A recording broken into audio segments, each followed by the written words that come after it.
Well, good evening, councillors, ladies and gentlemen in the gallery and those watching. Welcome to our January ordinary meeting.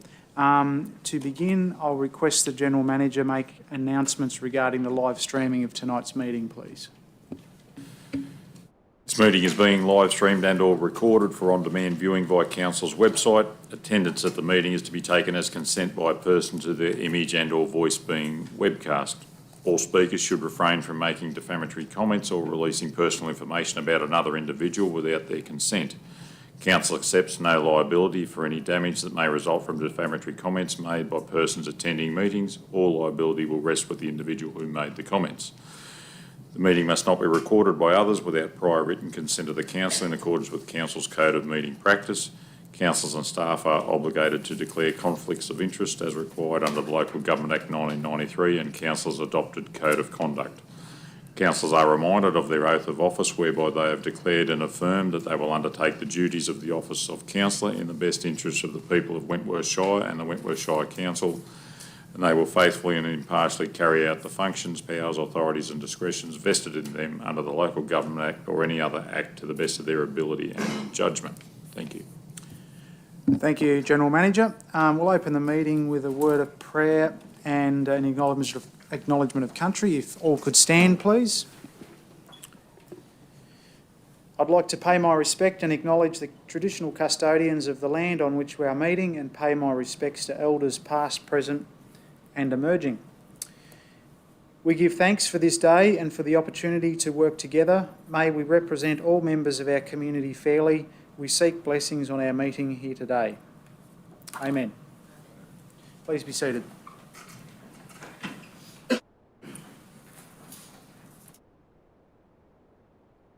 Are there any apologies or applications for leave of absence, please? If I can, Mr Mayor, I'd like to move that we extend Councillor Hayward's leave of absence for this meeting. Thanks, Councillor Elstone. Thank you, Councillor McAllister. All in favour? Thank you.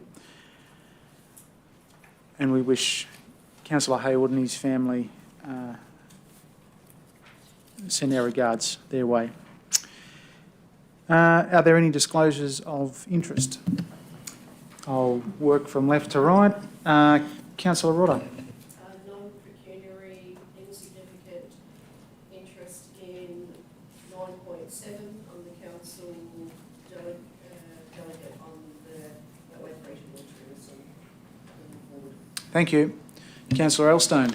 Yeah, thanks, Mr Mayor. Item 10.1 relating to the water industry, given I'm a water broker in those circumstances, I think it's appropriate I leave the room in that discussion. Thank you. Thank you. Councillor Crisp. Item 10.1, and I declare a less than significant non-pecuniary interest in that matter, being that I hold 5 shares in Western Murray, an irrigation infrastructure organisation, which I do not receive a dividend for. In fact, I pay them money as a shareholder. Very good. Thank you. Councillor Cooper. Councillor Beaumont. Yes, I'd like to disclose, as President of Wentworth Regional Tourism, I would like to disclose a non-pecuniary interest in item 9.7. And is it appropriate for me to ask, in the case of Councillor Rodder, being the delegate to that organisation and the Shire representative, would that exclude her from being able to participate in that particular item? And if that was the case, many of us are actually on several user group committees that we attend on behalf of the Shire. So I'm just wondering about the, ramifications of that sort of scenario. Thanks. If I can, Mr Mayor, I'll just point out that Councillor Beaumont is the actual president of the organisation, and I'm assuming that Councillor Rodder would be a non-voting member as the council delegate, I would think would be the difference. Thanks, Councillor. That is correct. Thank you. Any comment? No, thank you. All right, thanks everybody. We'll move to the confirmation of the minutes. Could I have a mover, please? Councillor Nichols, seconded Councillor Rodder. Open for discussion.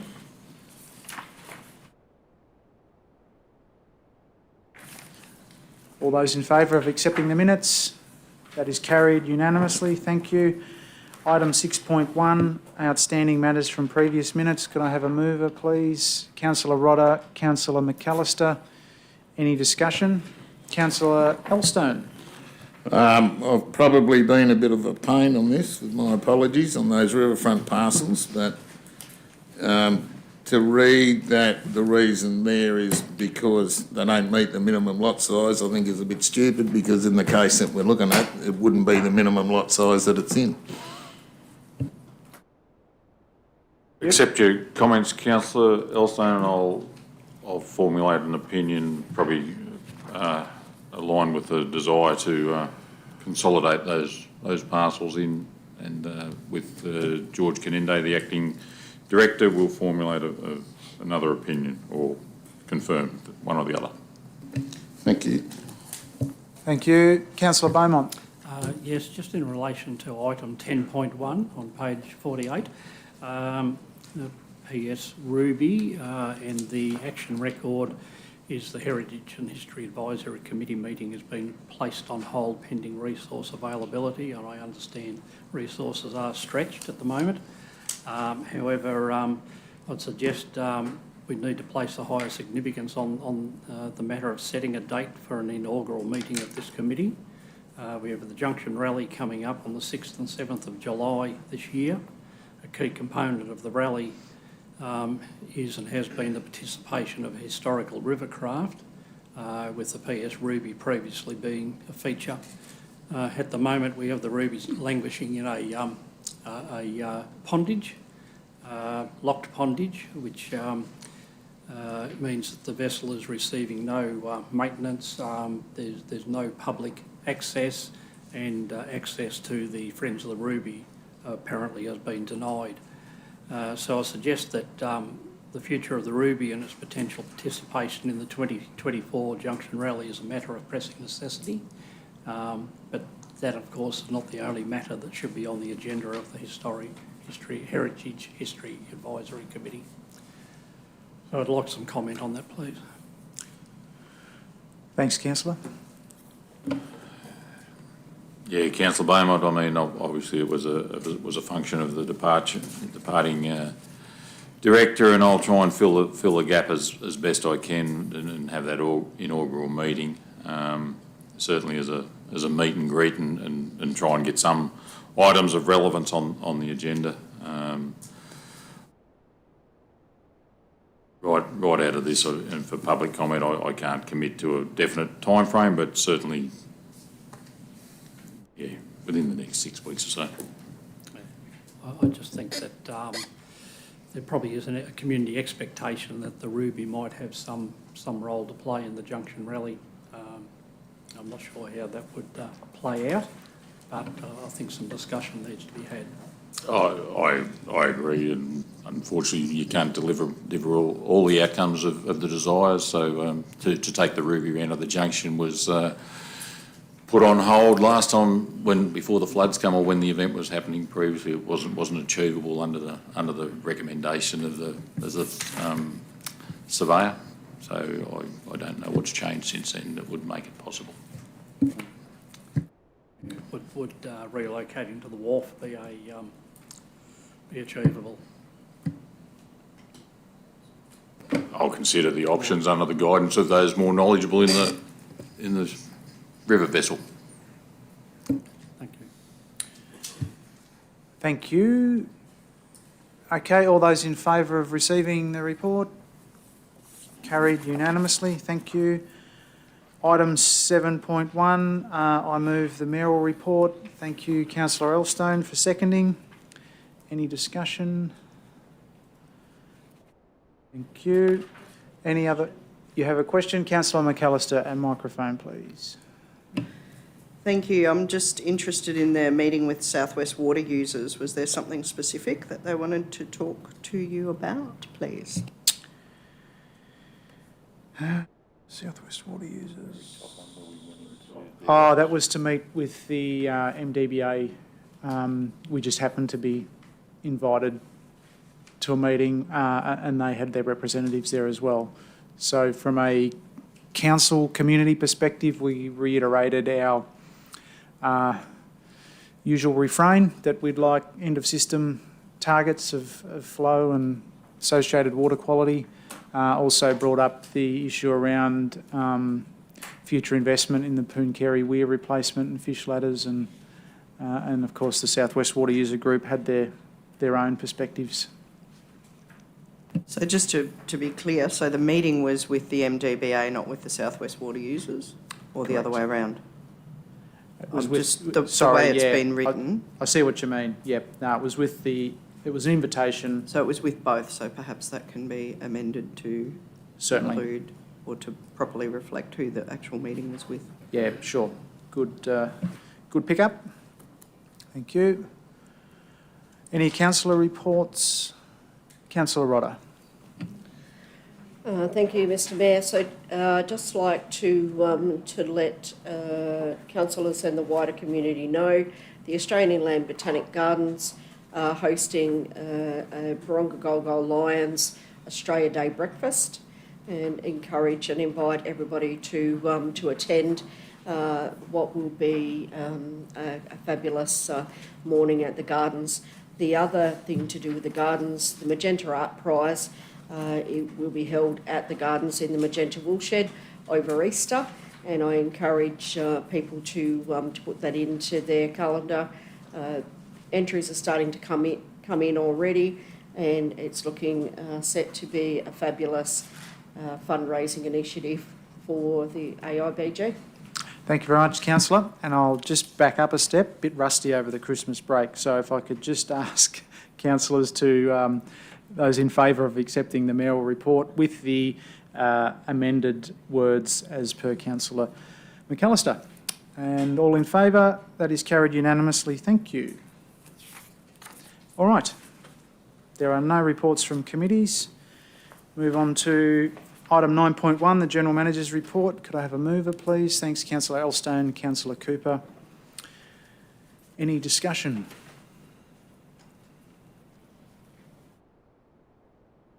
Those in favour of accepting? Councillor McAllister. Sorry, I wanted to go backwards because I did have a report from the committee, but I've only just remembered it. But we're on. Sorry, I'll just make the point that the GM's report also incorrectly lists the meeting was with South West Water Users rather than the MDBA, so that probably needs to be changed as well. Yep, certainly. Thank you. Any further discussion? Those in favour of accepting the report? All in favour? Carried unanimously. Thank you.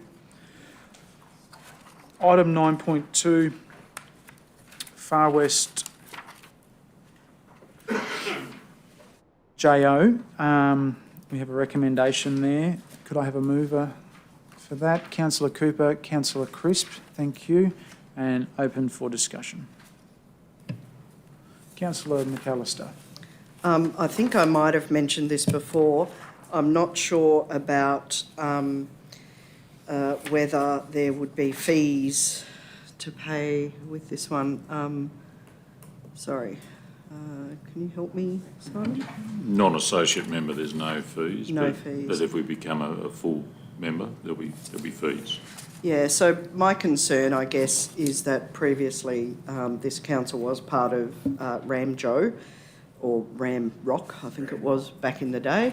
The government imposed the necessity for councils to become members of joint organisations, which ended up being a glaring failure and costing significant amount of resources to all of the councils in this little far southwest group.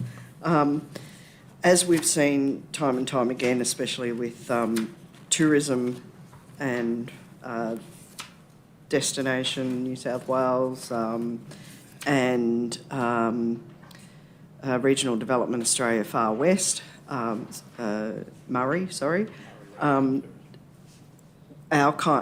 needs in terms of the community needs tend to be right at the bottom of the list.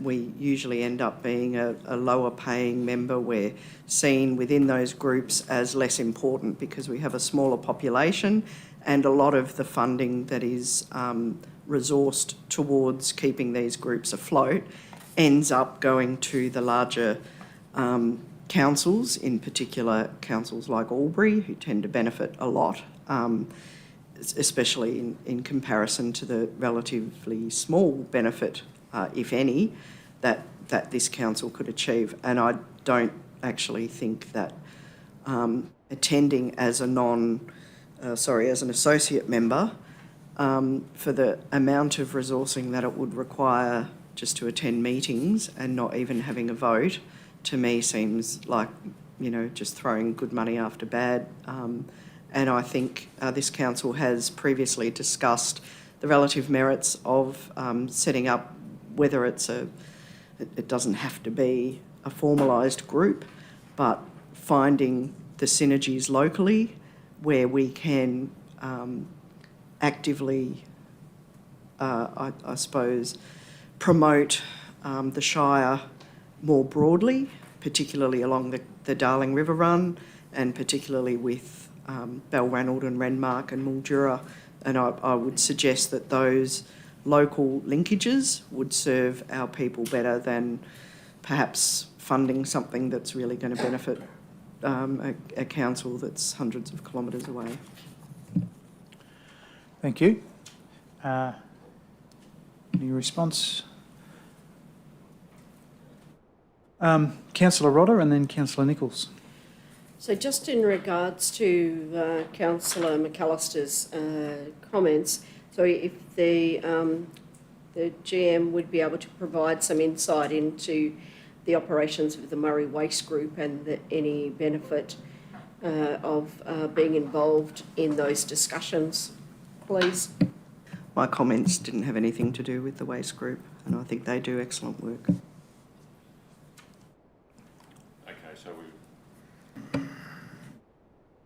Obviously, the report recommends that we should be part of some group for that benefit. We know the waste group. I mean, excuse me for using my phone, but I just received an email to say we've got $147,000 to contribute to FOSO out of their application. That's literally just come in an hour ago. So the benefits are, in line with. Yeah, I think as a council we should have some collaboration or some working together in networking of like-for-like councils. The JO here in the Far West will dissolve in a not too distant time. So the report recommends an associate member. In terms of Councillor McAllister's point of view of resources, I agree, but this day with technology, half the time we'd be on a Zoom meeting or a Teams meeting or whatever the case may be. The former Dream General Manager ran up a few Ks on the Statesman, I think, by trying to attend meetings from here to Jerilderie and back. I probably wouldn't see the need to be doing that. So I'm not saying I wouldn't do it at any point in time, but I'm saying I wouldn't be doing it every meeting. So your points are valid. Thank you. Councillor Nichols. Mine's probably a comment along similar lines. We dropped out 5 years ago when the payment was a little under $7,000. Had we have joined now, we're going to pay $18,000 for a full payment. So it's one of those things we need to look at whether we're going to get a cost benefit, because when we dropped out, the benefit was negligible. So we need to be assured, and perhaps 12 months of non-paying, we may see what benefits applicable to our council. What benefit we may get. That's the purpose, I think, of the. Yeah. Thank you. Sorry, after you, Councillor Beaumont. Oh, look, I've spoken in the past in relation to my thoughts on partnerships with other councils, and to pick up on the point that Councillor McAllister made, I think the logical pathway for us is along the Darling River and the Darling River Run, and forming partnerships with Broken Hill, Burke, Central Darling, and probably Balranald Shire. We share a lot of common interests in terms of tourism, and I think that regardless of the decision on this particular agenda item, I would strongly suggest that we should be pursuing something along that line, because tourism is a big economic driver and could be of huge benefit to all those shires that I've mentioned. And to me, it's a no-brainer that we form some allegiances or partnerships and joint promotion for that whole far west area of New South Wales. Thanks, Councillor. Councillor Rodder. Just to support Councillor Beaumont's comments, but in regards to the motion that's before the recommendation before council, were we to go with the recommendation to become an associate member without the significant cost, if we were to have full membership, and the fact that the resourcing the GM has explained is minimal to attend those meetings, I think that we need to consider remaining as part of that group, particularly in regards to our active participation in the Murray Waste Group. Thanks, Councillor. My question to the General Manager is just mentions in the report the dissolution of the Far West JO. I am making a calculated guess that that dissolution won't happen until those joint project funds are expended. No, there's only us and Barruntle to draw down on the tourism money. Yeah, so it's really only Barruntle Shire Council and Wentworth Shire Council to draw down on those, and ours is attached to the Port of Wentworth and the interpretive space, so we'll be drawing down on that. We won't be leaving money on the table. That's correct, yes. Thank you. Councillor McAllister. On that point, is there a requirement at state level in terms of the dissolution of a joint organisation? Local government, yeah. It's got to be proclaimed to be dissolved, basically. So there's a gazettal requirement? Yeah. So there's considerable months Yeah. that could take. Secondly, if I may, Chair, do we need to be a member of the JO in order to continue to be active with the waste group? We haven't to date, and we've had a degree of success as of tonight. So participation's been welcomed, I guess you'd say, and team leader of Waste, Don McKinnon Jr. has participated. He's hosted meetings here and whatever else. So I guess that's the simplicity of the answer. What happens from here is really up to that group.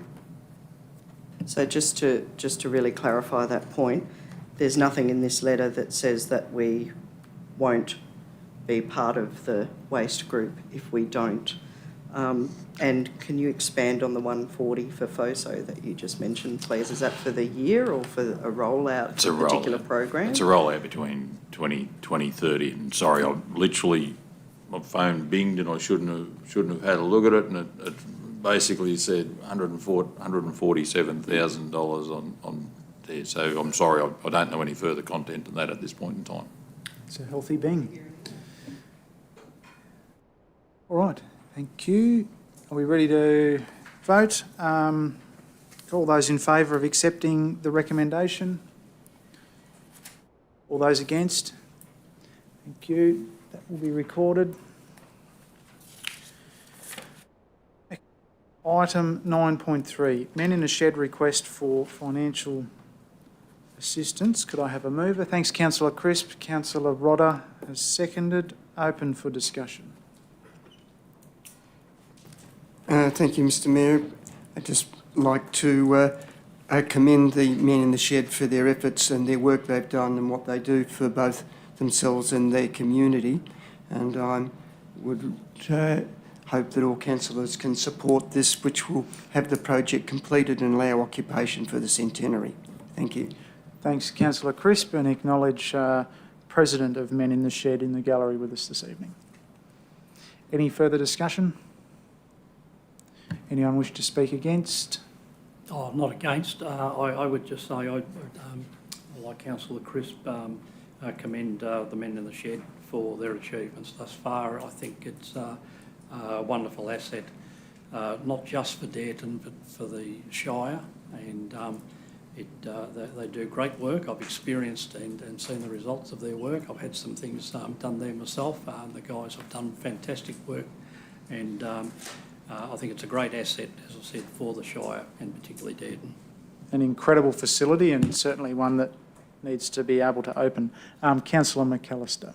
Thank you. Just a question. I just wanted to check whether there would be ongoing costs to council or any. I'm not reading any suggestion that there's anything other than fire service, which I think is absolutely necessary, and certainly we should make sure our citizens are protected in that instance. But just in terms of ongoing costs, is there a likelihood of that? Do we know?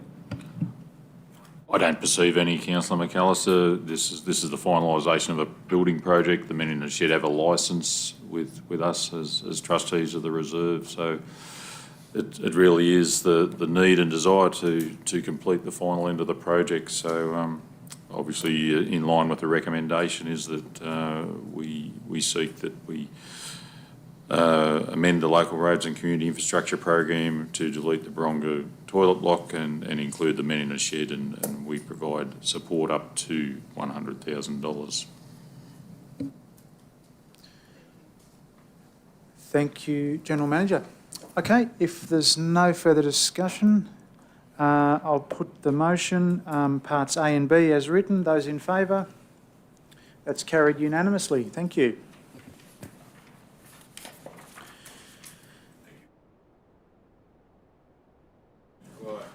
No pressure.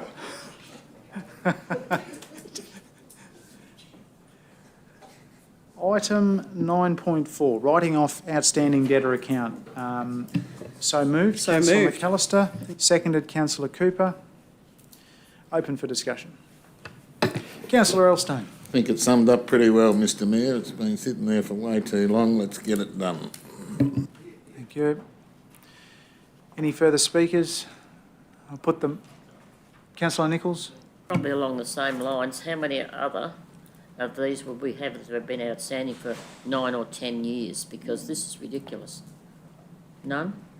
None of this significance. We get the odd one here and there where businesses close down and they haven't paid a shop inspection fee or something along those lines, so they might owe us a couple of $100, but Ken's got the delegated authority to be able to write those ones off. Thank you. Those in favour? That's carried unanimously. Thank you. Item 9.5, Memorandum of Understanding, Wentworth Shire Council and Wentworth Pioneer Homes Committee Incorporated. Councillor Elstone. I'll move to defer the matter, Mr Mayor, until we can make some further inquiries and have discussions with the group. Thank you. Is that seconded? Councillor Nichols. Any discussion? All in favour? Carried unanimously. Thank you.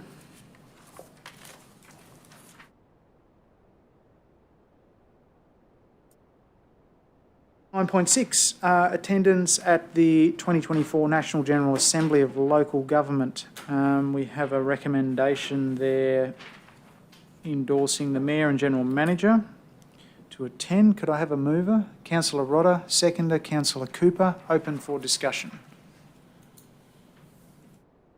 Councillor McAllister. I would like to suggest that if another councillor is available and can attend, or if a councillor has a motion in mind that they want to put, that there be opportunity for that, because as you yourself observed last year, it's an excellent not just a spectacle, but an excellent learning in how to manage a massive meeting with over 500 councils from across the country attending, particularly the debates, but also the sort of off program networking that's available as well. I think is a really great way to promote Wentworth Shire. But also really good for councillors that haven't been before. So I'd just like to put that out there. If anybody that hasn't been would like to go, this is a great opportunity. Thank you. Is anyone... Councillor Nichols. Apart from that, I have a comment.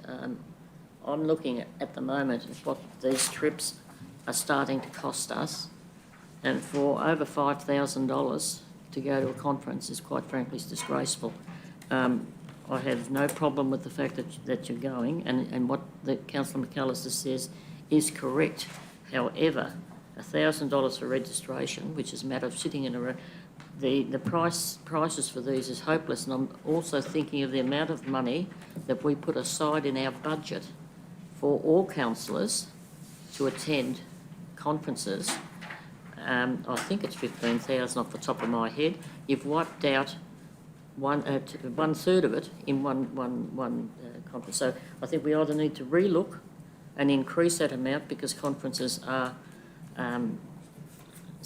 most conferences are certainly beneficial to councillors, but the cost that's going on it's huge. I'm sorry, it's unacceptable to my thinking.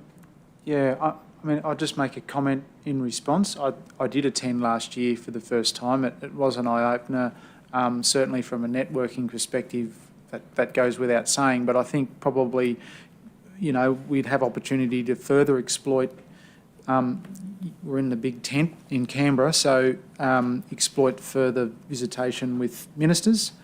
Certainly get access to Infrastructure Minister, we did last year. The discussion didn't resolve anything, but, you know, there could be other conversations that need to be had. We're going to be debating a motion tonight on water policy, so with a bit of pre-planning, you know, there could be all sorts of opportunities that save a special trip to Canberra. Mr Mayor, I understand what you're saying. However, in the guts of this document, it says any decisions made at that meeting are not prejudicial. In other words, they don't have to happen. You might all agree, but a lot of those are just wiped out by the government when they get to them. They don't take the note. The fact that everybody agreed, that doesn't really account for a huge amount when you get to the ministers. I've got a counter just to play devil's advocate, if I may, Mayor. Please. The example that Councillor Nichols will be interested in, because you did put a motion some years ago, which I took to the ELGA in relation to the financial assistance grants. Sorry? I think I was with you. And I think you were, actually. And it has taken some years, but there has been shift in policy. Also, you'll note, I think it was at that meeting as well, there was something like 6 or 7 motions brought by this council, which got a lot of attention for the council, but also some really good responses in terms of particularly cross-border protection orders, amongst many other things, and brought quite a few water matters to this. This is the only conference that represents councils right across Australia. So you get to see a massive I suppose, diversity of councillors from, you know, and issues from right across the country, and that in itself makes it unique. Plus the Mayor's point about access to Canberra, and I think if we're really strategic and clever in drafting a motion and getting in early and booking things so that you're not left playing trivia and having to sing in front of people because we booked late. Here. You know, singing wasn't that bad. You know, you could end up seeing a minister or their advisors and actually getting some input, you know, getting the word in the ear. Just the opportunity to wander around Parliament House is really worthwhile, and the dinner that they have there is exceptionally delicious, if small portions. That's all the arguments I have. Thank you. Thanks, Councillor. I'm particularly drawn to the argument about food, but not to labour the point. It's actually an opportunity too for the bush councils to sort of help some of the city folk understand our positions. And, you know, I don't want to misquote Mayor Kennedy, but there was a high quality of debate, I should say, on motions. And Mayor Kennedy, on a couple of occasions, in my estimation, with his arguments from a bush perspective, actually persuaded the room, and perhaps the vote on particular motions was a different outcome. So it is a good exchange of ideas. And just to answer your earlier point, we do have a budget for $50,000 outside of this and the MDA conference. I can't think of too many others that we regularly attend. Yeah, sure. So it is within budget. But do we need any amendments regarding additional councillors, or are we happy to move it as? Okay, I guess perhaps Councillor Rodder? there could be a question asked is if anyone else is interested and or available before we move an amendment. I will ask that very question. Is anyone interested at this point in expressing a desire to attend? Councillor Beaumont. It's difficult to answer that straight off the bat. People would need to refer to diaries and that sort of thing, but perhaps the motion could be to include an additional person if there's an expression of interest. Sure. For consistency, we did take the 2 councillors and the GM attended last year. So if someone wants to move or not. Well, I'm happy to move the recommendation and amend B to endorses the attendance of the Mayor, one other councillor to be nominated and the General Manager. So the amendment seconded. Councillor Rodder. Any discussion? All in favour? So you put the amendment, sorry. Yes. I've put the amendment and then that will become the motion and we're going to read. I'm learning. All those in favour of the amendment? That's unanimous. That becomes the motion. All those in favour of the motion? Thank you. That is carried unanimously. No, thank you. Thank you. It's good to be getting back onto my toes. All right. Item 9.7, I'll give some time for those who need to leave the room. This is dealing with the request for financial assistance for Wentworth Regional Tourism, Inc. Could I have a mover? Councillor Rodder, seconded. Councillor McAllister. Open for discussion. Councillor Elstone. I think we did this last year, is that correct? Year before. Before. We supported it last, that's when it was last done, is it? Yeah, okay. Any further discussion? Councillor Rodder and then Councillor McAllister. So thank you, Mr Mayor. So just in regards to the Wentworth Regional Tourism Group, so as the delegated council officer who attends those meetings, so I've been very impressed at the volunteer cohort that comprises that group and the collaborative work that's done by a fairly small group with fairly outstanding results. I mean, the visitors guide is very high quality, and they're to be commended for the work that they do in promoting tourism along our shire and into the Darling River Run. Thank you, Councillor. Councillor Elstone.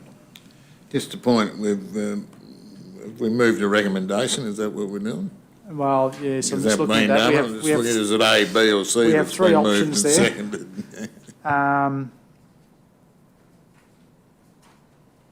Open for discussion. Who moved it? Councillor Rodder, were you moving option A, B or C?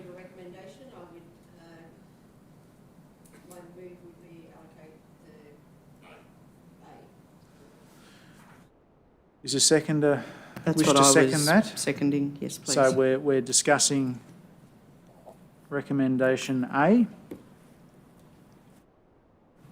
Councillor McAllister. Thank you. I just want to make the point that the Wentworth Regional Tourism Inc. is a voluntary not-for-profit organisation with the charter of promoting Wentworth Shire and surrounds, its attractions and tourism enterprises. Included is production on a biennial basis of the region's visitor guide. The booklet provides extensive information to visitors on attractions, tourism enterprises, community services, editorials and maps. The booklet includes all corners of the Shire, Wentworth to Pooncarie, Mungo to Golgol and the downstream portion of the Darling River Run. The Visitors Guide is extremely popular and is distributed widely throughout southeast of Australia. I think there's a map there as well. General operating and distribution costs are met through a membership fee paid annually by those businesses which choose to be active members of Wentworth Regional Tourism. Costs like distribution, promotion, trailer registration, insurance, voluntary worker and public liability insurance, general operating admin are all met through memberships. Not all businesses within the Shire choose to be financial or active members. However, they remain beneficiaries of the promotional activities undertaken by WRT and the distribution of the guide. Sponsorship and support of this economically beneficial activity on behalf of the Wentworth Shire and surrounds fits perfectly within the Wentworth Shire Council Community Engagement Strategy, the Local Strategic Planning Statement and the Wentworth Shire Council Community Strategic Plan, which collectively all refer to visitations being open for business, actively supporting the development of tourism and increased investment in tourism. In summary, to enable the production, it is imperative a favourable decision is reached on this request. Thank you. So each year it's $15,000, so it's not $30,000 per year. So it's published once every 2 years, $15,000 a year, which is really peanuts for such a professionally produced, and lots of feedback is received by WRT from people who pick this up and go, wow, this is great and really helpful. Thanks, Councillor. So I might direct my question to you. So my understanding is without the council contribution, essentially this community service or project wouldn't happen. So the revenue from the businesses who do contribute roughly just covers off on operational costs of promotional trailers and those things other, that I mentioned. Yeah, so all of those costs, which are increasing as we know, are met through memberships. As I said, this, you know, if council was unable to provide the full tote odds, you know, I guess, you know, it wouldn't stop the incorporated association from seeking other funding, and I'm sure they probably would because they're a really driven mob, but you know, it does benefit council. It's something council has actively worked towards, and as mentioned, it's central in the community strategic plan. Thank you. And in line with a previous item of discussion, do we cite the financial statements of this incorporated entity as a rule? My understanding is that the minutes, etc., should be forwarded to council and distributed to councillors as part of the delegated authority. I know I forward the minutes of the AIBG through for distribution to councillors. So We do. Yeah. Okay, thank you. No worries. Any further discussion? All those in favour of recommendation A? Thank you. That's carried unanimously.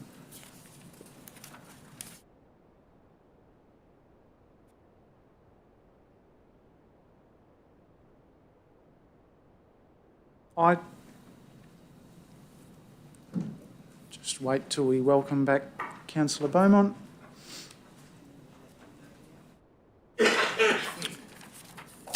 I'll just update you, Councillor Beaumont, that item 9.7, request for financial assistance, Wentworth Regional Tourism Inc. has been supported in full as per recommendation A. Supported unanimously, I mean. Okay, item 9.8, monthly finance report for December. Thank you, Councillor Elstone, for moving and Councillor Crisp for seconding. Open for discussion. Councillor Nichols. Could, on page 107, the abandonments of $35,183.11. Could I have that dissected, please? It's a large amount of money. Thank you, Councillor. I'll refer that to our Director.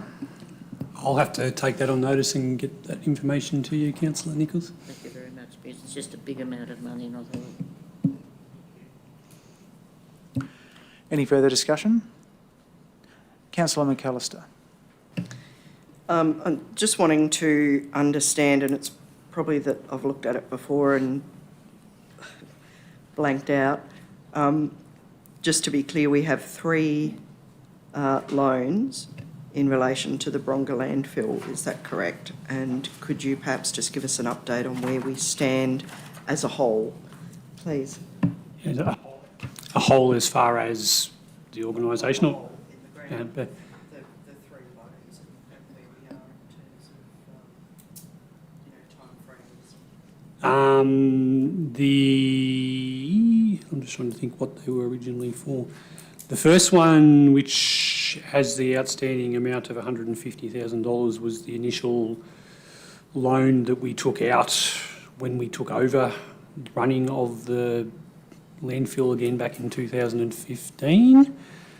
The second loan for $150,000. Sorry, if I could just interrupt. So the loans have numbers? Yep, so loan 201 for the $920,000 was the loan that we originally took out back in 2015 when we took over running of the landfill.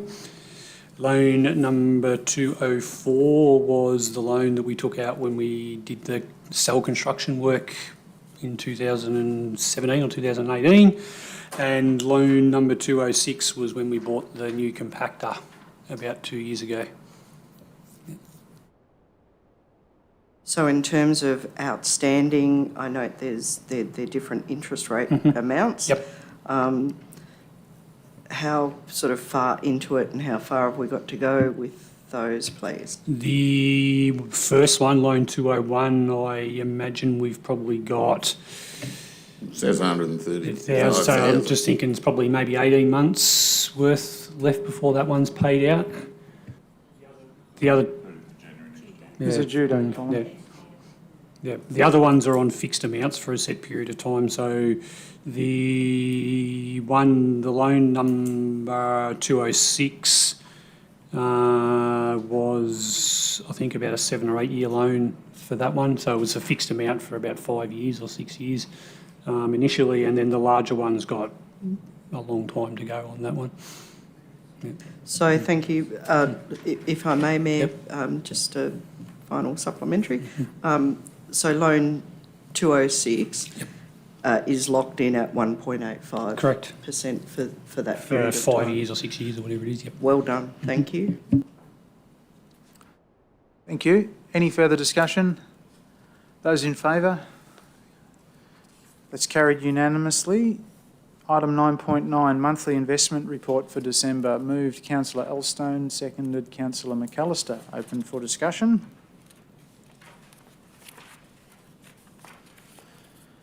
Those in favour of accepting and noting the report? Councillor Rodder? Thank you. That's carried unanimously.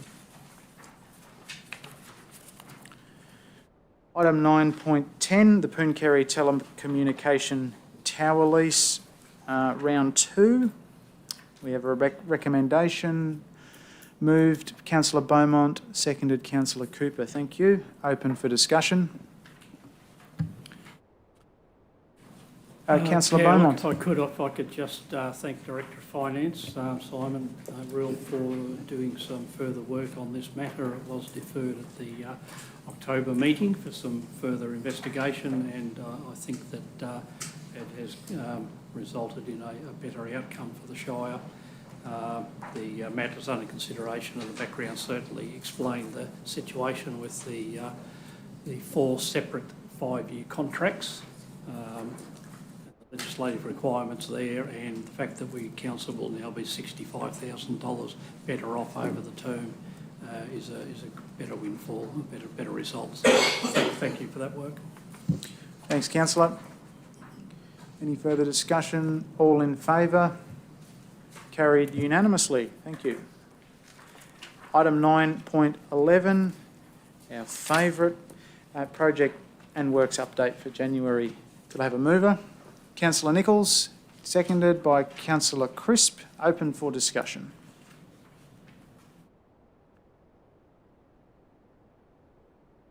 Councillor Beaumont. Just if I can, the Beverley Street sewer repair is listed as completed.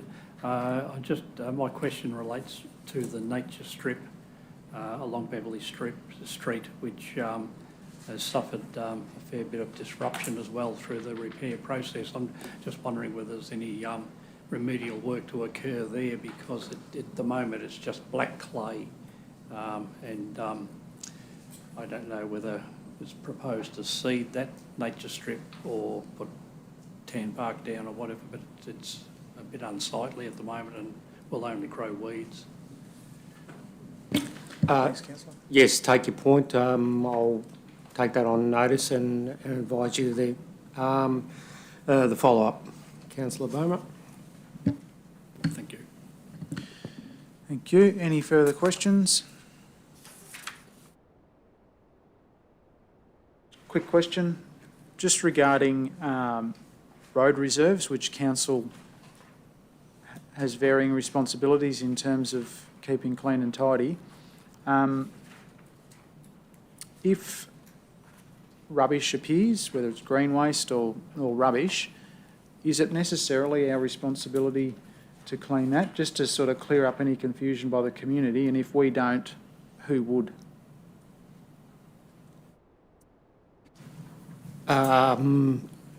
Our approach at this stage for any customer requests for clean-up of dumped rubbish on council road reserves is usually, unless it's referred to our planning area for follow-up, if it can be identified of who has tipped the rubbish there, they will usually follow up with that particular person if there's any identification in the rubbish. Apart from that, usually that rubbish is just picked up and disposed of by council.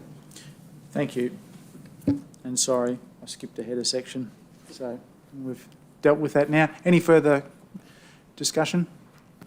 Councillor Beaumont. One quick question, if I could, to Director Roads and Engineering, just in relation to the Junction Island Bridge and Junction Island.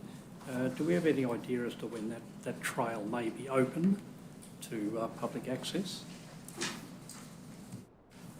I think at this stage we're certainly looking at a completion of the bridge in February, followed which then we have to establish the trail and the transfer of materials across. There's a process in planning section with the crew involved in that. That crew is actually at the moment involved with the concrete slabs and the like at the caravan park, so it'll be done in conjunction with that. But the expectation I think is somewhere around Easter time for completion of the trail, subject to everything else going all right with the construction of the approach ramps with the bridge. Thank you for that. It is something that community members do ask about when the island may be accessible again, so at least that's a little bit of feedback we can provide. Thank you. Thank you for that. Councillor McAllister. Just on that point, if I may, through you to the Director of Roads and Engineering, just to be clear, they're not putting concrete down, making a trail out of concrete, please? No, they're not putting a trail of concrete. No, it remains. There's a combination of a mulching technique on the existing materials that are there and a supply and lay of essentially a crusher dust path. So it's certainly Thank not you. concrete, no. Okay, all in favour? Thank you. That's carried unanimously.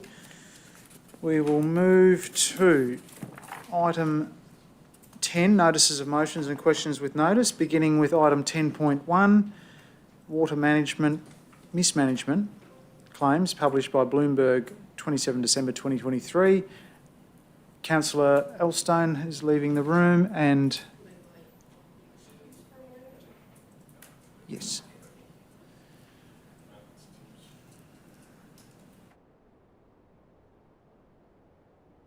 Okay, Would you like to move your motion, councillor? I'd love to move it, thank you. Seconded, councillor Beaumont. That's open for discussion. If I may, sorry, and this is going to probably wear people thin, but I'm referring to an article that hasn't been read that can't be reproduced due to copyright. So I'm going to précis it as quickly as I can. Please bear with me and stop me if it's just getting too much. So Before you do, is there anybody who hasn't read the article? Okay. Okay, no worries. Thank you. thank you. For the purposes of those viewing who may not have read it as well, it's called "The Water Trade is Booming and Sucking Australia Dry." This was published by Bloomberg Green on the 27th of December 2023 as the final article in a series investigating how private investors are commandeering public water for profit.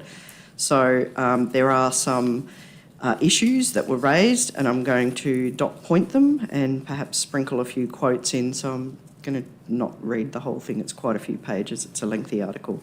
So in 2019, there was zero allocation in the New South Wales Murray for the second years in a row, which represented an increase of 139% on average. 139, sorry. So the average price for Murray-Darling water went up 139%. The issue of arbitraging was brought up. So arbitraging the water market, and what is meant by that for the players at home perhaps is the simultaneous buying and selling of securities, currency or commodity to take advantage of different prices for the same asset, which is, there are some substantial claims in this article. The issue of conflating industry decline, for example dairy, with broader issues, for example irrigation infrastructure organisations, trades and hedge fund style speculation.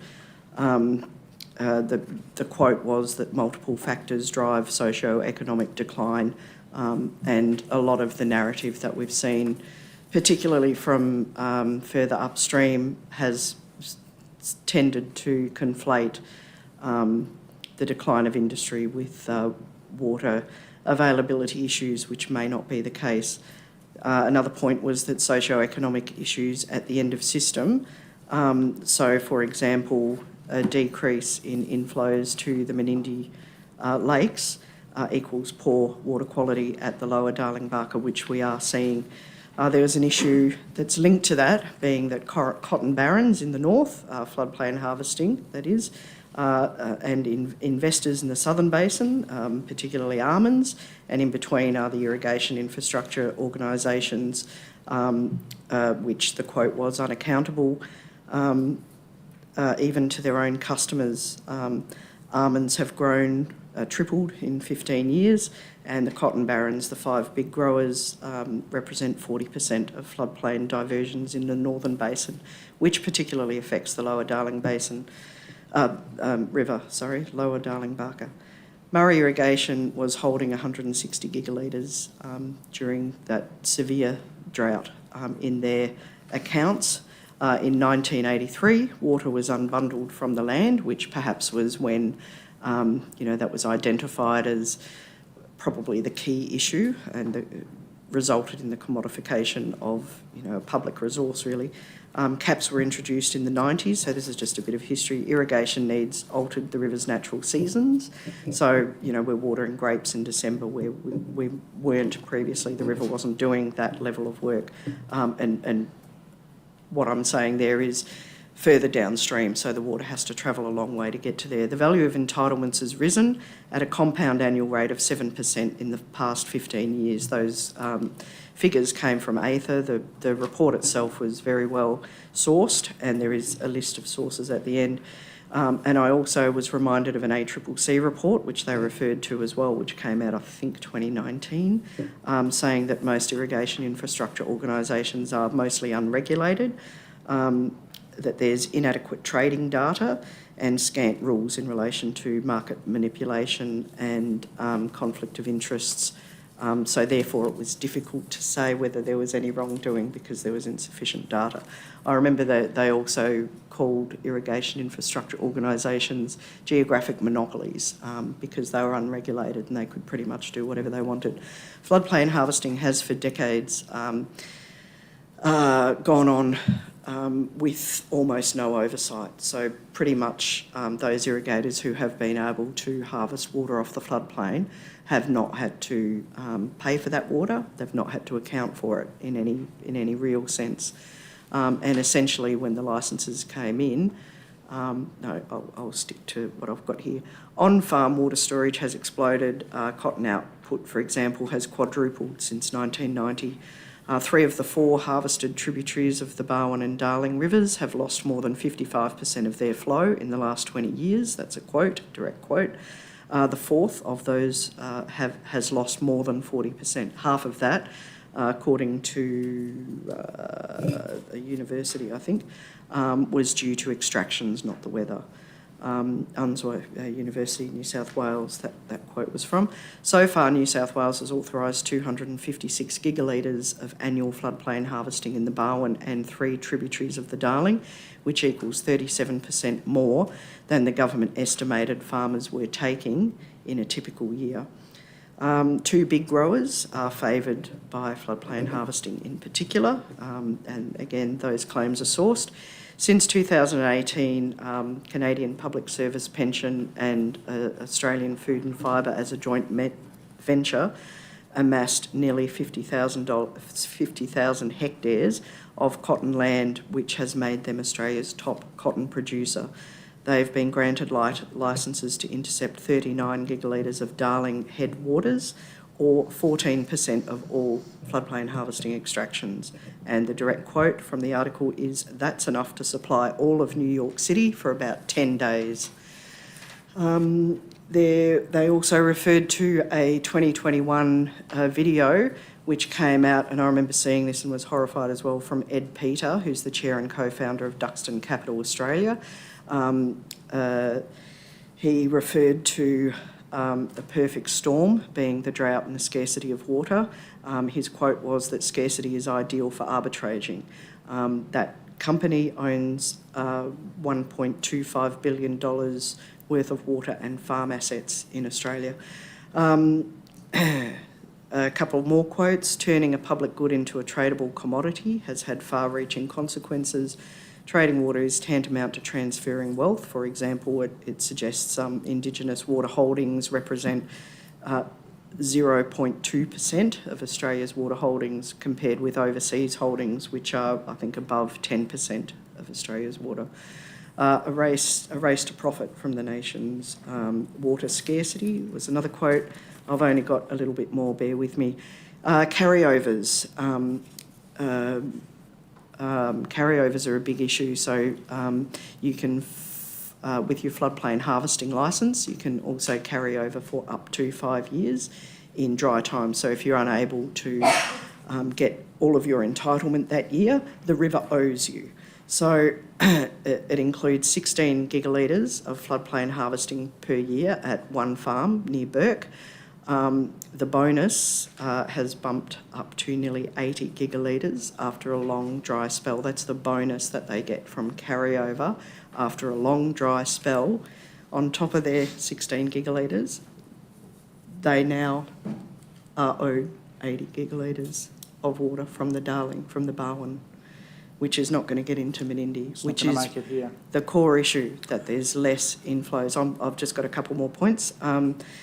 There's a direct quote in here from a member of the MDBA, or a former member maybe, that the state should freeze floodplain, that's New South Wales, should freeze floodplain harvesting licences and launch an inquiry.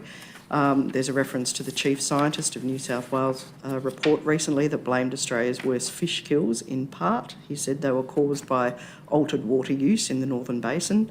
It's well known, everybody knows it. In 2019, there was a farm on the Murray River that was owned by Olam. It was sold to Canadian Public Service Pension I think Olam's still managing it, 12,000 hectares, which the quote says is 1/3 of the size of Canadian Public Service Pension's hometown, Montreal. plus also 89 gigalitres of permanent water. That's increased the demand for Lower Murray water, that's water to the Lower Murray, by 150 gigalitres in the next 5 years, almonds being responsible for more than 70% of that. Therefore, in average rainfall years, permanent crops will consume 80% of available irrigation water in the Murray. Water is a prerequisite of prosperity, is the final quote that I have there. So what I'm suggesting, councillors, is that we write to ministers at state and federal level, because the claims in this article require a response. If we refer to the Commonwealth Water Act of 2007 and the New South Wales Water Management Act, you'll see that the objects of the Act, that is protecting the source and ensuring the environment is sustainable, are not being upheld. The priority of use has been inverted, which we've been saying over and over again, where critical human water needs and stock and domestic water must trump all extractive purposes except mining for some reason. So, so what we need to do is let the ministers know, please come out here and visit us. Please come and see the state of the Lower Darling, and please do something about these claims. I'm hoping that the federal minister will institute a water audit at the very least. I'm not going to read the motion because it may be, I'm happy for councillors to have input. I don't think anyone would vote against writing a letter to the ministers, particularly off the back of what we've read in this article. And I would urge anybody who hasn't read it to do so, because there are quite explosive claims in there which do require some response. From a state perspective, the current minister, as opposition portfolio, voted and the party voted 4 times against or to disallow floodplain harvesting, and yet now they are handing out floodplain harvesting licences in the Barwon Darling to the detriment, and there still is no end of system water target that needs to be met that we know will keep our communities from Pooncarie, Pomona, all the way down to Wentworth safe with secure and the economic benefit that we know can be had, that does impact our communities when we do have good quality water and fish in our rivers. Thank you, councillor. As somebody who has read the article, I would say that that's a very comprehensive summary of the contents. Thank you for that. Is there any further discussion? Councillor Crisp. Thank you, Mr Mayor. I'm opposing this motion as it stands, and I will go through now and place on the record some of my concerns if we support this motion. Firstly, 1A of the motion does talk about water trade and irrigation infrastructure companies and water markets as well. So I'll address that issue. And water markets continue to evolve. At times, reform is needed to keep them efficient and effective. The Australian Competition and Consumer Commission conducted an inquiry into water markets, and they published the Murray-Darling Basin Water Market Inquiry final report in March 2021. In October 2022, the Minister for Environment and Water released the Water Market Reform Final Roadmap report. The roadmap included 23 recommendations to drive water market reform. The Australian government's committed to implementing all 23 recommendations in the roadmap. The government has introduced legislation to deliver integrity safeguards comparable with other markets, and under these reforms, the ACCC will regulate market conduct. Inspector General of Water Compliance will enforce new water markets and data requirements. The reforms will ensure water users have access to information they need to make management decisions, and that includes a new water market hub, a digital platform for national water data management, a new water markets website providing access to minute-by-minute water market updates and new water market data standards and for transparency and accessibility.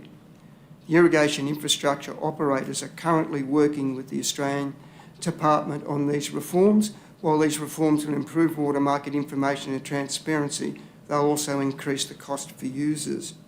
Now, and in this, you're looking at the irrigation infrastructure operators operate within the rules the same as everyone else.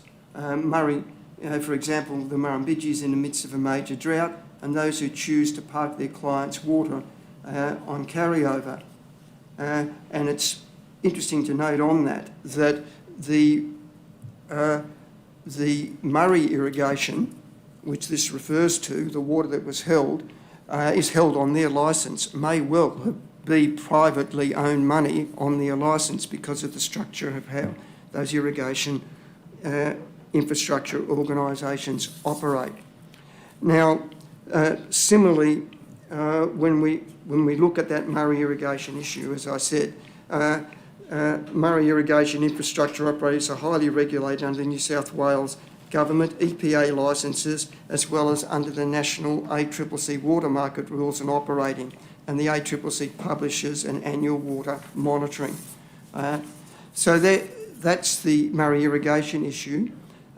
Part B, which is water trading and some zero water trades, and perhaps an example I could use of a zero water trade is one that has perhaps a local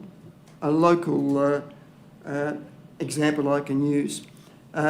Example would be a producer with land at Ellerslie and land at Moorquong could transfer their water type entitlement from their account in Zone 14, which is Ellerslie, to Zone 11, which is Moorquong, and irrigators currently do this sort of work. If they've got families that have got properties, they move water between the properties, they pay the appropriate charges to do that, but they make it at a zero value. So that's how the majority of those zero trades are set up for normal routine management of farms and water.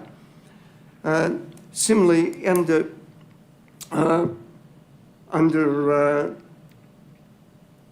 Section C, which is where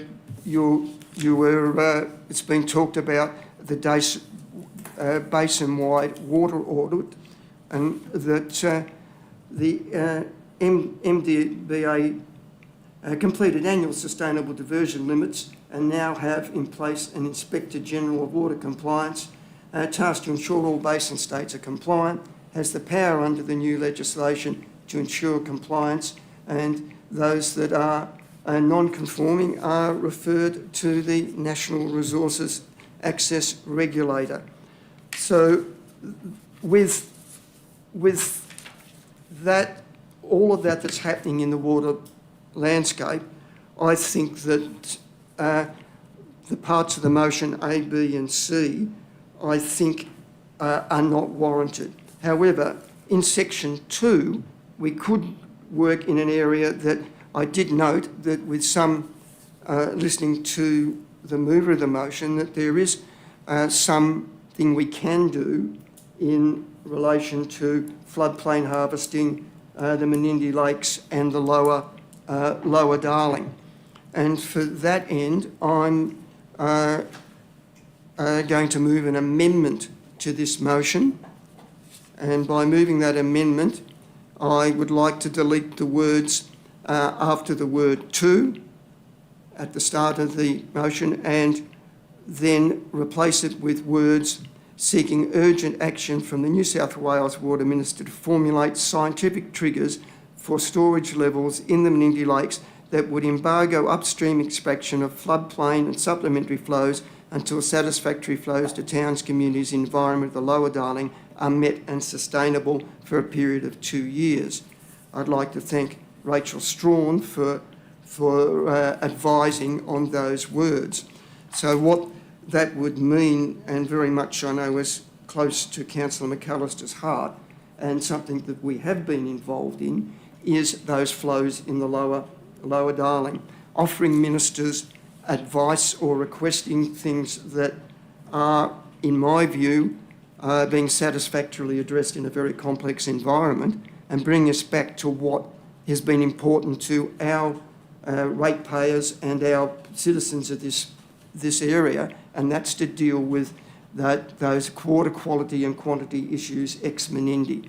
So with that, that's my supporting the motion, my amendment to the motion. Thank you, Mr Mayor. I so move that amendment. Thank you, Councillor Crisp. Is the amendment seconded? Councillor Nichols? Thank you. Any further discussion?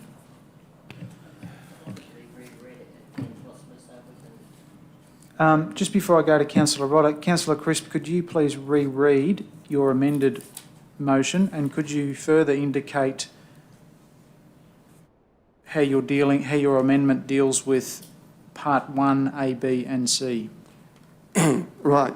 I'll read the amendment first, and that's, if you look up the very top of the motion, that at 1 writes 2, and then I want to delete all of the proposed motion beyond that and replace it with seeking urgent action from the New South Wales Water Minister to formulate scientific triggers for storage levels in the Mindy Lakes that would embargo upstream extraction of floodplain and supplementary flows until satisfactory flows to towns, communities and environment of the lower Darling are met and sustainable for a period of 2 years.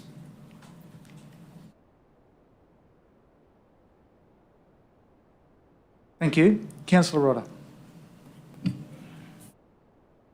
Firstly, I'd like to commend Councillor McAllister for pulling all of this information together and presenting it to council, and for giving us such an in-depth explanation of the issues. So, water is obviously something Councillor McAllister is very passionate about and quite knowledgeable on. I don't think there would be any disagreement that the greatest environmental disaster this country has ever seen is the removal of water from land and the over-extraction of water from the basin.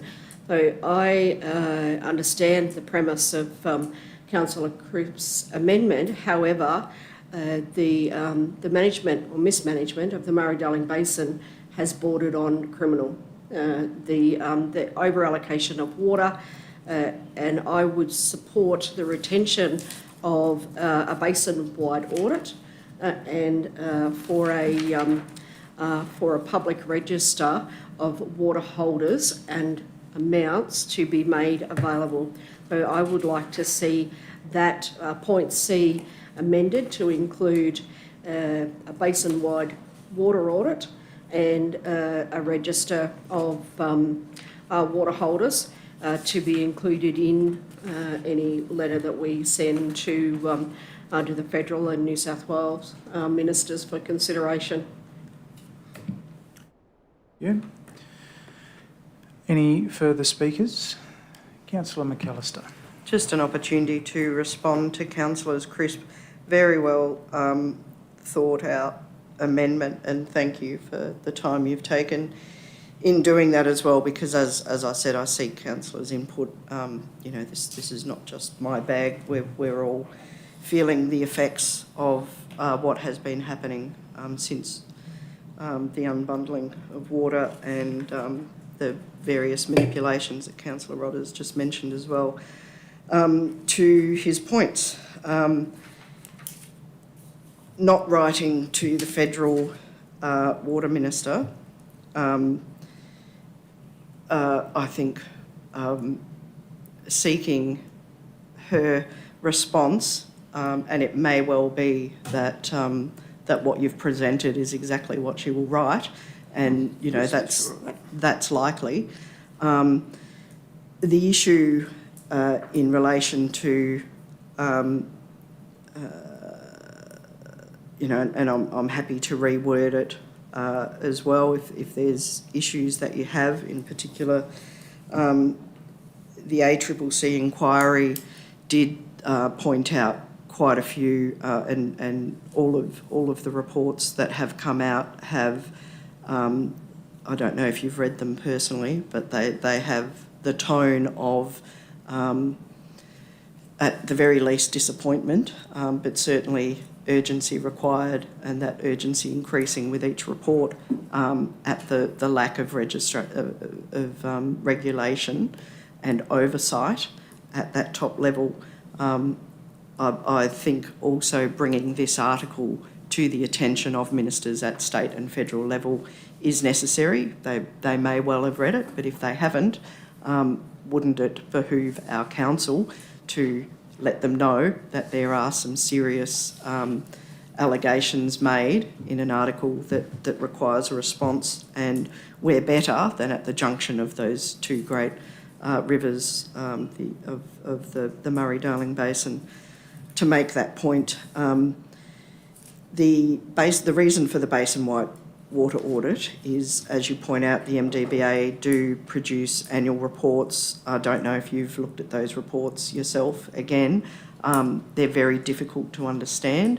The Commonwealth Water Act specifically refers to the requirement for an environmentally sustainable level of take, and that, along with the objects of the Water Act, suggests that any so-called formula that can be creatively accounted, if you like, or manipulated, to go to the other extreme,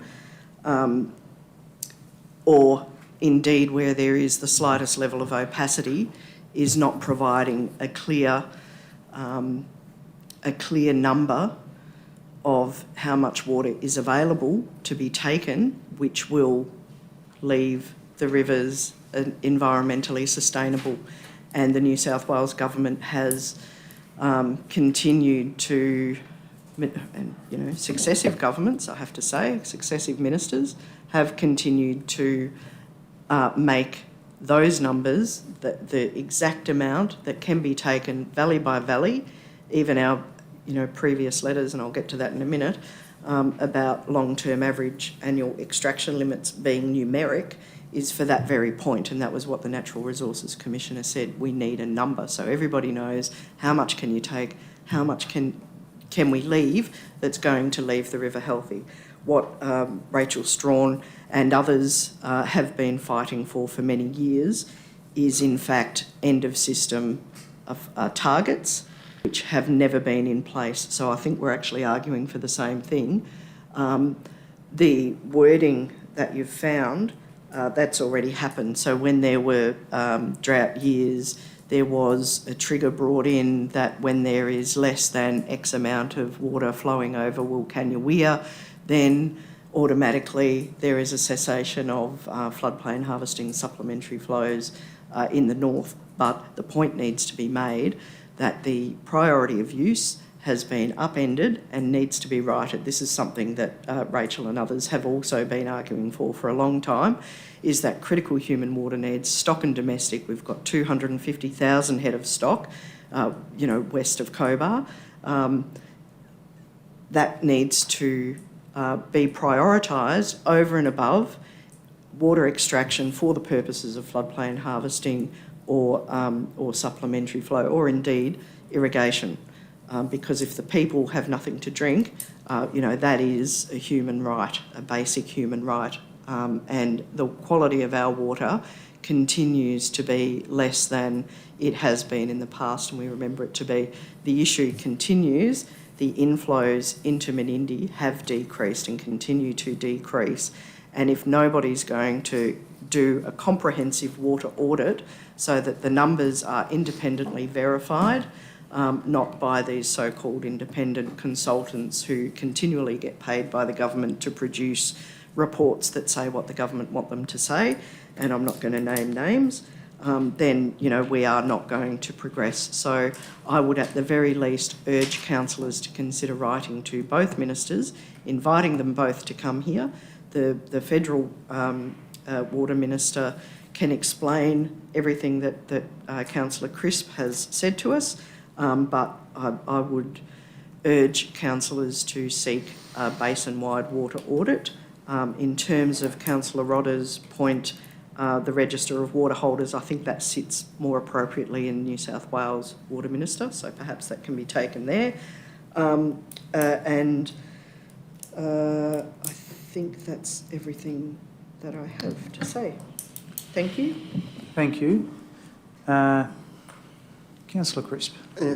I'd like to respond and again suggest that the common ground that we do have is over, and the common ground we have and what we have talked about and lobbied for is the Lower Darling, and we should confine our matters to what will bring a result.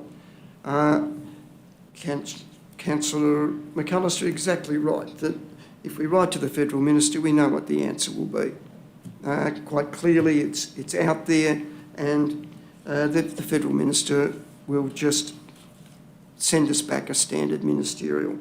And that does not help us or our credibility in the longer term. I think the issue that we need to confine ourselves to as the one I suggested in the amendment, and it's those trigger levels that we need to negotiate, as Councillor McAllister said. There currently is one for what comes over the Wilcannia Weir. Those trigger points are what we need to focus on in order to do that. So, and for some of the other issues, basin-wide, it is complicated, and I can take a lot of time to explain the CAP, the Sustainable Diversion Limits, the Sustainable Diversion Limit Offset projects, and so on. And I just think that we should confine ourselves to what's achievable and what we can clearly talk with some authority about, and leave some of those other issues which are being dealt with elsewhere in the legislative process. Thank you, Councillor. Councillor Beaumont, did you have...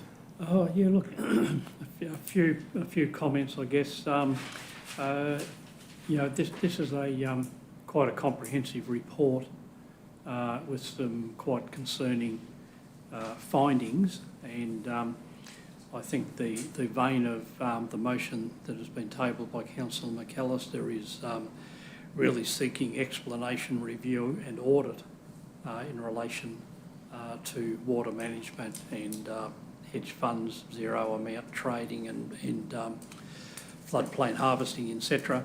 I think that whilst I acknowledge what Councillor Crisp has stated, I don't see the harm in raising a matter with the Federal Minister, because if you don't continually raise these matters, they do get overlooked.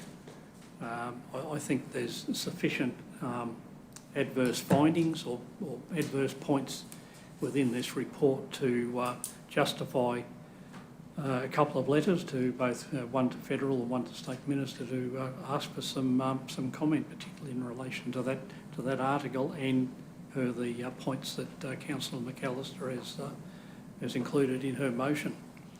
The Lower Darling certainly is our focus, and I agree with that, and I look at the Darling every day, and I see a river that's it doesn't look healthy. I'm not a water expert, but it ranges between having a green slime over the top of it to just being green in colour, and I certainly wouldn't dive into it for a swim. It has a very strong odour. It has, up until recent weeks, it's not flowing through to the confluence. So they're the sorts of things that I see on a daily basis, and that concerns me. Thank you. So I would support the motion as originally tabled. I think it's warranted, justified, and I'll leave it at that. Okay, well, we're dealing with the amendment, so I'll take that as speaking against the amendment. Councillor, you've spoken twice for the amendment, so I want to deal with it. Perhaps if I may, Mayor, a point of clarification. Yes. Councillor Beaumont, this is a newspaper article written by, Bloomberg Green. It's not a report, it's just an opinion by an overseas organisation. So that's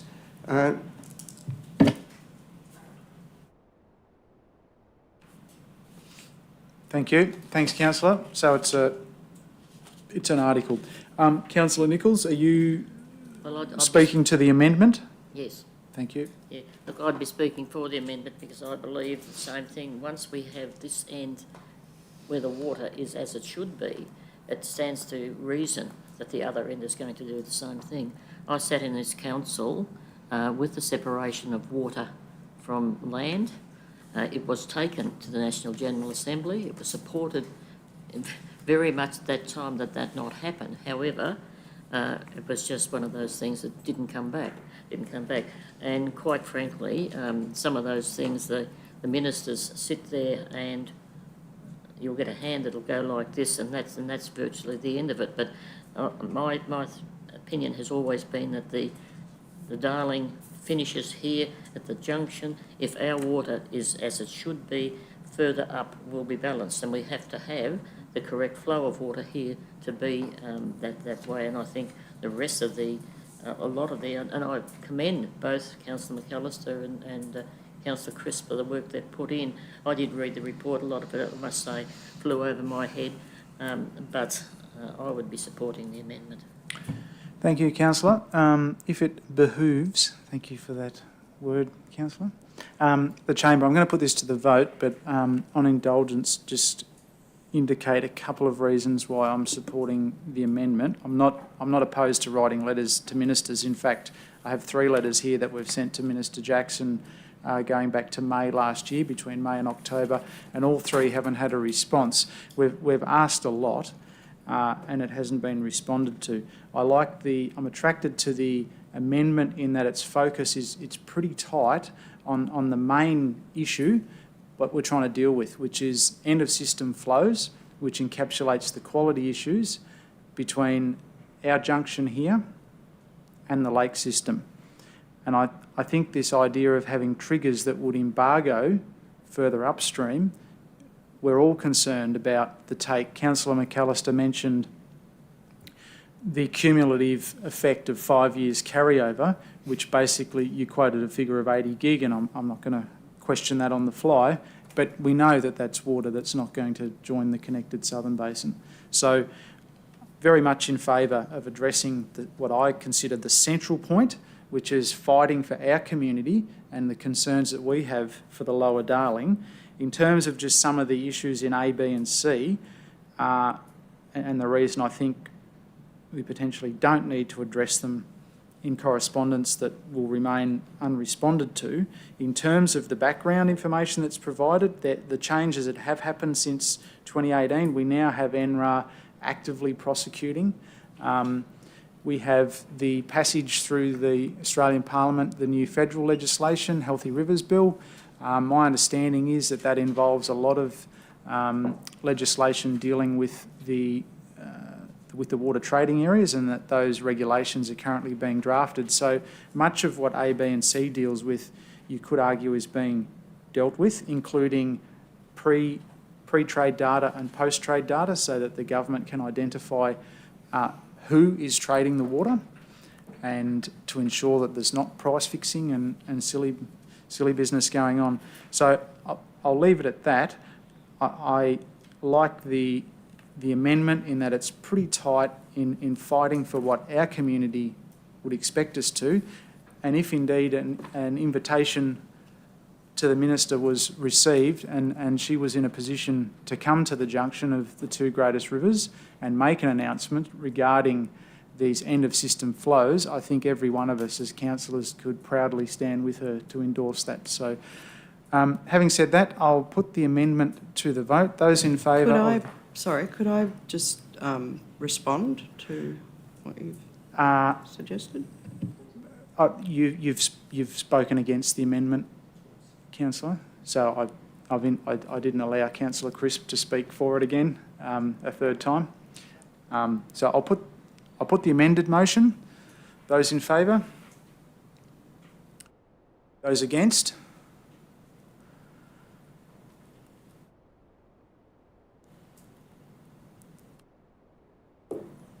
there being an equality of votes. No, sorry? Oh, I can't count. Okay. So the amendment is carried. Gail, have you recorded the votes?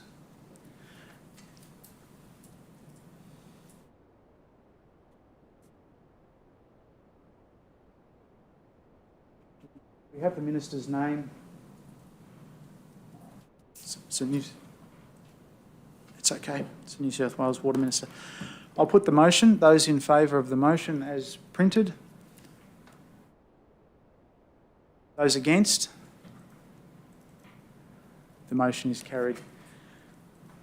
And thank you for that collegiate debate. Okay. Are there questions with notice? Oh, sorry. I'll just wait for Councillor Elstone to return.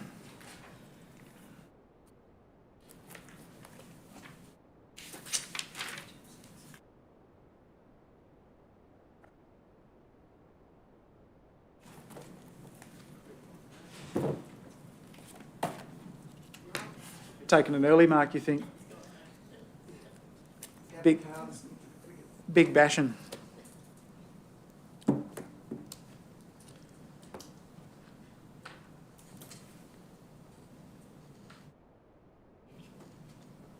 Were you able to locate the form there?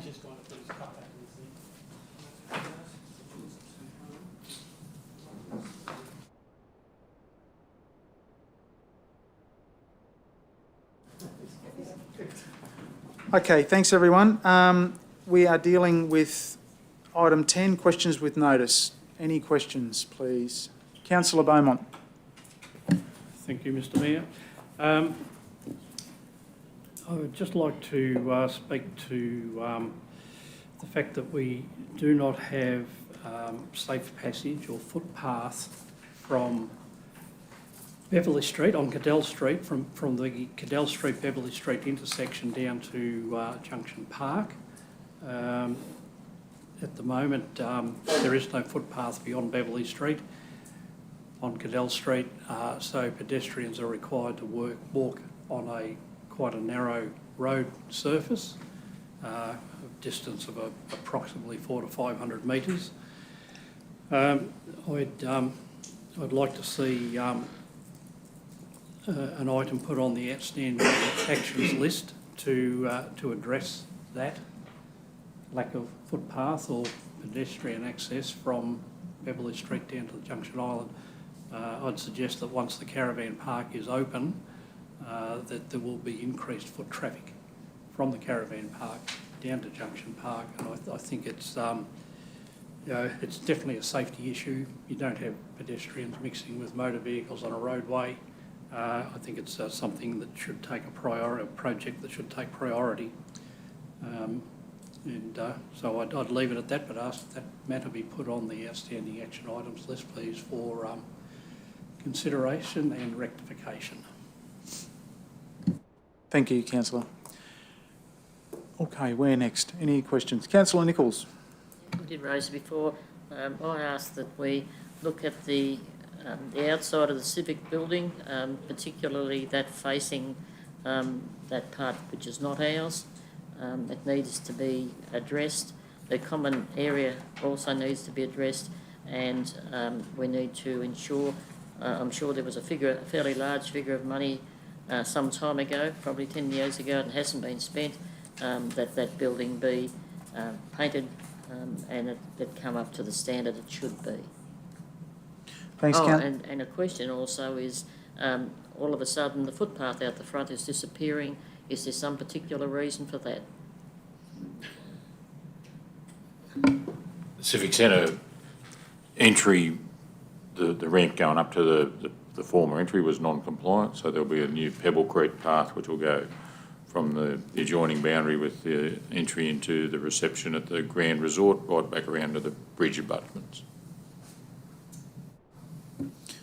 So with the question with that, if that's the case, is the current footpath we have going down Darling Street in our main shopping strip on both sides of the road, are they compliant because they're up and down and up and down and up and down. Yeah, so there's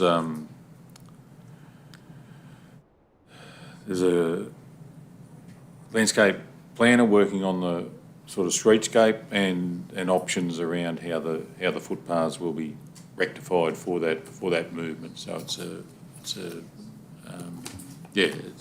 a project in consultation to move forward to how we rectify that.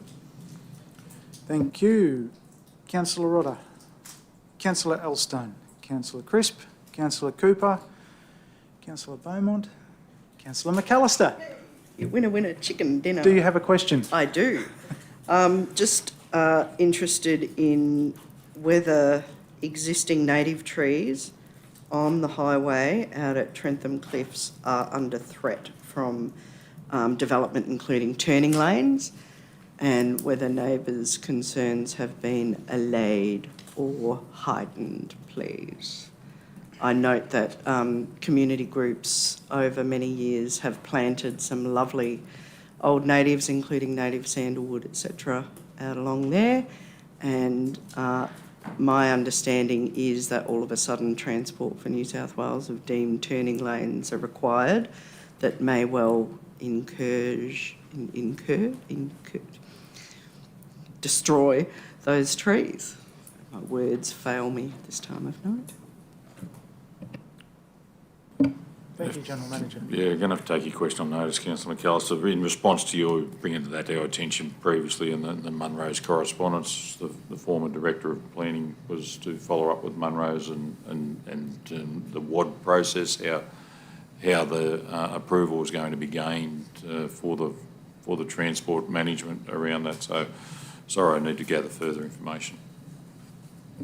Thank you. So maybe that could be put on the outstanding list so that we can remember it.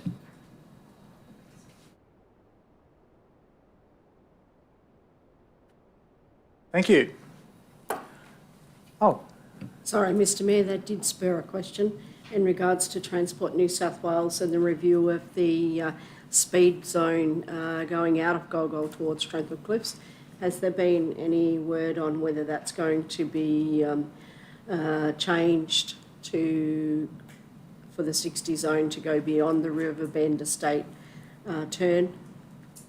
that has been brought to the attention of the Minister for Regional Transport and Roads, and her advisor is going to take a look at that, which is welcome news. Anything further? Be careful what you wish for. Yes. Okay, thank you very much, councillors. We'll move to item 11. If somebody would like to do the honours to move us into confidential business. Councillor McAllister. Thank you. I'd like to move that council adjourns into closed session, the recording of the meeting be suspended, members of the press and public be excluded from the closed session, and that access to the correspondence and reports relating to the items considered during the course of the closed session be withheld unless declassified by separate resolution. The reason being that 12.1, 12.2, 12.3, 12.4. Further, I'd like to move that we include late items, which will be known as 12.5, and it also, so all items are in confidential for the fact that they relate to commercial in confidence matters. Thank you, councillor. Is that seconded? Thanks, councillor Elstone. All in favour? Thank you.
Thank you. We're back on, and could I invite the General Manager, please, to report on the deliberations from closed council? Thank you, Mr Mayor. In relation to closed session of council business this evening, there was 5 items listed for discussion. The first one being the future lease of the Wentworth Caravan Park. It was resolved that council nominate the preferred lessee for the caravan park and further authorise the General Manager to negotiate a 21-year standard Crown lease for that contract, and those negotiations be reported back to council before it's ratified, and we write to the local government minister requesting if a 30-year term lease could be entered into as per the request to the successful proponent.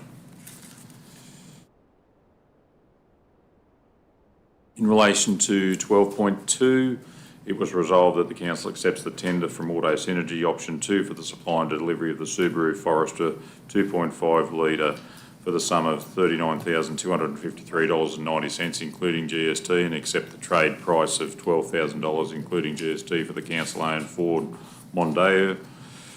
Planned item 657 with a total changeover price of $27,253.90, including GST.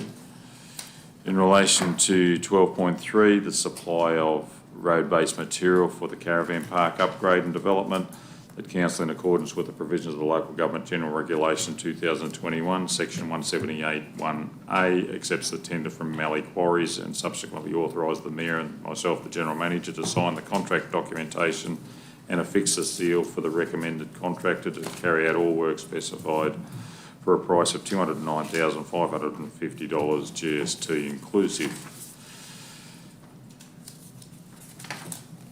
In relation to item 12.4, the asphalt sealing of the roadworks associated with the Willow Bend Caravan Park upgrade, it was resolved that council, in accordance with the provisions of the Local Government General Regulation 2021, section 178(1)A, accepts the tender from Fulton Hogan and subsequently authorise the Mayor and myself, the General Manager, to sign the contract documentation and affix the seal for the recommended contractor to carry out all work specified for a price of $397,419. In relation to item 12.5, expression of interest for the smoke show event, it was resolved that council accept the expression of interest for event management company Hidden Gems Smoke on the Water to facilitate the Smoke Meats Festival for 2024. Further, the allocation of $50,000 from within the tourism and promotions budget be made available to support the event, and further that we enter into a memorandum of understanding with the said company for 1 year with options for further 2 years subject to the review of the performance of this event. And that concluded the topics of discussion in tonight's closed session of council. Thank you. Thank you very much, General Manager, and that concludes this evening's meeting. Thank you, everybody, for your attendance. Our next meeting is Wednesday, the 21st of February 2024, and I wish you all a very happy Australia Day. Thank you.